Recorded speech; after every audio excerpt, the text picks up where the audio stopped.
જીતી ગયા ભાઈ, જીતી ગયા. ખાલી આ મેચ જ નહીં, 5 મેચની T20 સિરીઝ પણ આપણે જીતી ગયા છીએ. શરૂઆતમાં તો ભારતની 12 રનમાં 3 વિકેટો પડી ગઈ હતી, પણ પછી એક બાજુ આપણા હાર્દિક હાર્ડ હિટિંગ પંડ્યા અને બીજી બાજુ Shivam Dube the spin hitter. શું પાર્ટનરશિપ હતી યાર. છેલ્લી 5 ઓવરમાં આ બંને ભેગા થઈને 70 રન ફટકારી દીધા હતા. અને પછી બોલિંગમાં તો આપણા સ્પિનર્સ સામે થોડી ઇંગ્લેન્ડનું ચાલવાનું હતું. હર્ષિત રાણા ટીમમાં ક્યાંથી આવી ગયા હતા? શું ખરેખર ભારતની ટીમે ચીટિંગ કરી હતી? રાજકોટમાં મળેલી હાર બાદ કેવી રહી ચોથી T20? ચાલો જોઈ લઈએ બધું જ આ વિડીયોમાં. સૌથી પહેલા તો એઝ ઓલવેઝ જો તમારી આ ચેનલને સબસ્ક્રાઇબ ના કરી હોય તો પ્લીઝ સૌથી પહેલા સબસ્ક્રાઇબ કરી દો, કારણ કે હું ક્રિકેટને લગતા આ જ પ્રકારના ઇન્ટરેસ્ટિંગ વિડીયોઝ રેગ્યુલરલી આપણી ગુજરાતી ભાષામાં બનાવતો હોઉં. તો ફટાફટ નીચે આપેલા લાલ બટન ઉપર ક્લિક કરીને સબસ્ક્રાઇબ કરી દો અને સાથે સાથે નોટિફિકેશન પણ ઓન કરી દેજો કે જેથી કરીને આ પ્રકારના વિડીયો સૌથી પહેલા તમારા સુધી પહોંચી જાય. હવે પુણેમાં રમાયેલી ચોથી T20 મેચની વાત કરીએ તો પહેલી વાર સૂર્યકુમાર યાદવનું નસીબ ટોસ સમયે આપણને જોવા ન મળ્યું હતું. ઇંગ્લેન્ડના કેપ્ટન જોસ બટલરે પુણેની બેટિંગ ફ્રેન્ડલી વિકેટ ઉપર ટોસ જીતીને પહેલા બોલિંગ કરવાનો નિર્ણય કર્યો હતો. બંને ટીમો તરફથી જાહેર થયેલી પ્લેઇંગ 11માં આપણને થોડા ઘણા ફેરફાર જોવા મળ્યા હતા. ખાસ કરીને જો ભારતીય ટીમની વાત કરીએ તો મોહમ્મદ શામી ટીમમાંથી બહાર થઈ ગયા હતા. મોહમ્મદ શામીની સાથે સાથે ધ્રુવ જુરેલ અને વોશિંગ્ટન સુંદરને પણ પ્લેઇંગ 11માંથી બહાર કરવામાં આવ્યા હતા. અને આ ત્રણેય પ્લેયર્સની જગ્યાએ કમ્પ્લીટલી ફિટ થઈ ગયેલા રિંકુ સિંહ, અર્શદીપ સિંહ અને શિવમ દુબેને પ્લેઇંગ 11માં સ્થાન મળી ગયું હતું. હવે મોહમ્મદ શામી પણ ટીમમાંથી અંદર બહાર થઈ રહ્યા છે. ધેટ ક્લિયરલી મીન્સ કે તેઓ હજુ પણ 100% મેચ રમવા માટે ફિટ નથી, જે ખરેખર ભારતીય ટીમ માટે એક ચિંતાજનક બાબત છે. કારણ કે આ તો T20 સિરીઝ છે, પરંતુ આના પછી ODI સિરીઝ આવવાની છે અને એના પછી તો ચેમ્પિયન્સ ટ્રોફી રમવાની છે. એક બાજુ આપણા જસપ્રીત બુમરાહ તો ઓલરેડી હજુ 100% ફિટ નથી અને હવે જો મોહમ્મદ શામી પણ ફિટ નથી તો પછી ભારતીય ટીમ માટે ખરેખર આ વસ્તુ એક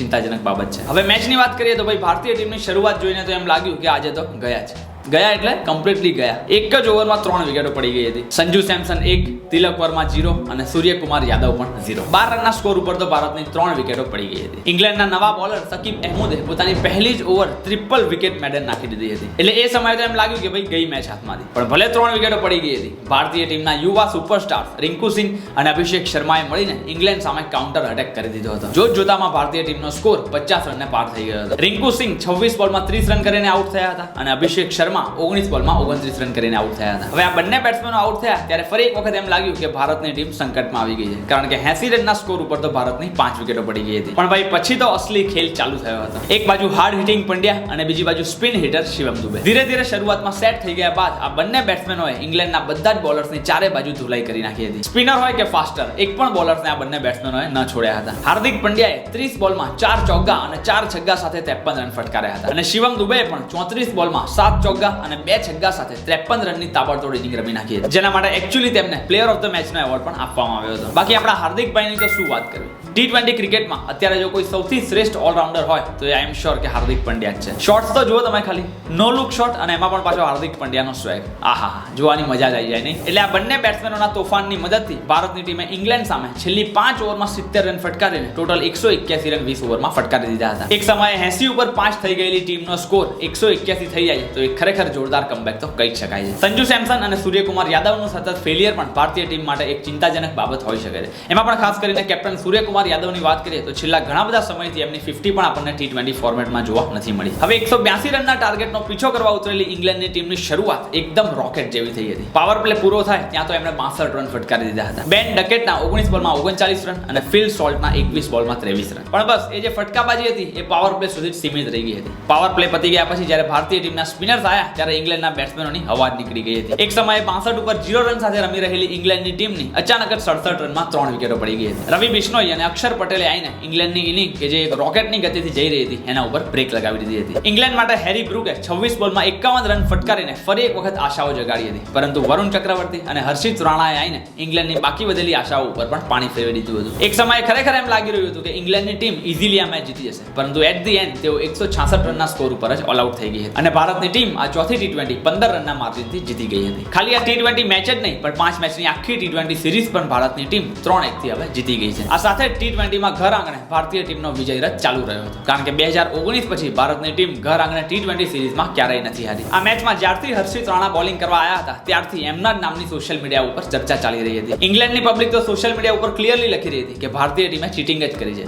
ઇનફેક્ટ જોસ બટલરે પણ મેચ પત્યા પછી કીધું હતું કે અમે આ ડિસિઝન સાથે અગ્રી નથી. શું ખરેખર ભારતીય ટીમે ચીટિંગ કરી હતી? સૌથી પહેલા પહેલા તો હર્ષિત રાણા બોલિંગ કરવા માટે ઉતર્યા કેમ એની વાત કરીએ, કારણ કે પ્લેઇંગ 11 માં તો એમનું નામ હતું નહીં. શિવમ દુબે જ્યારે બેટિંગ કરી રહ્યા હતા ત્યારે એક બોલ તેમના હેલ્મેટ ઉપર વાગ્યો હતો. હવે ICC ના નિયમ મુજબ જ્યારે કોઈ પણ પ્લેયરને આવી જગ્યા ઉપર બોલ વાગે છે ત્યારે તમે કન્કશન સબસ્ટિટ્યુટ તરીકે એ પ્લેયરને રિપ્લેસ કરી શકો છો, અને એટલે જ બીજી ઇનિંગમાં શિવમ દુબેને બદલે હર્ષિત રાણા રમતા જોવા મળ્યા હતા. પણ ભાઈ ICC નો જે આ કન્કશન સબસ્ટિટ્યુટનો નિયમ છે એમાં સૌથી મોટી શરત એ જ છે કે જે પણ રિપ્લેસ થયેલો પ્લેયર હોય એ લાઇક ફોર લાઇક રિપ્લેસમેન્ટ જ હોવો જોઈએ. સિમ્પલ ભાષામાં લાઇક ફોર લાઇક રિપ્લેસમેન્ટ કહું તો બોલરની જગ્યાએ બોલર જ હોવો જોઈએ, ઓલરાઉન્ડર્સની જગ્યાએ ઓલરાઉન્ડર્સને રિપ્લેસ કરવા જોઈએ, અને જો કોઈ બેટ્સમેન ઇન્જર્ડ થયો હોય તો એની જગ્યાએ બેટ્સમેનને રિપ્લેસ કરવો પડે. અને આ નિયમ એટલા માટે જ છે કે કોઈ પણ ટીમ આનો એડવાન્ટેજ ન ઉઠાઈ શકે. એક એક્ઝામ્પલ આપીને સમજાવું તો ધારો કે જોસ બટલર બેટિંગ કરી રહ્યા છે ત્યારે તેમના માથા ઉપર થોડી હળવી ઈજા થાય છે. હવે જ્યારે ઇંગ્લેન્ડની ટીમ ફિલ્ડિંગ કરવા આવે છે ત્યારે જો તેમને જોસ બટલરને કોઈ પણ પ્લેયર સાથે રિપ્લેસ કરવો હોય તો એ પ્લેયર એવો જ હોવો જોઈએ કે જેનો સ્કિલ સેટ જોસ બટલર સાથે મેચ થતો હોય. પછી ઇંગ્લેન્ડની ટીમ એવું ના કરી શકે કે જોસ બટલરની જગ્યાએ કોઈ પ્રોપર બોલરને રિપ્લેસ કરી દે. હવે કાલની મેચની જ વાત કરીએ તો શિવમ દુબે તો પ્રોપર ઓલરાઉન્ડર છે, પણ શિવમ દુબેના રિપ્લેસમેન્ટ તરીકે જે હર્ષિત રાણાને લાવવામાં આવ્યા એ કંઈ પ્રોપર ઓલરાઉન્ડર નથી. આપણે બધા જ જાણીએ છીએ કે IPLમાં પણ હર્ષિત રાણા એક પ્રોપર બોલર તરીકે કામ કરે છે.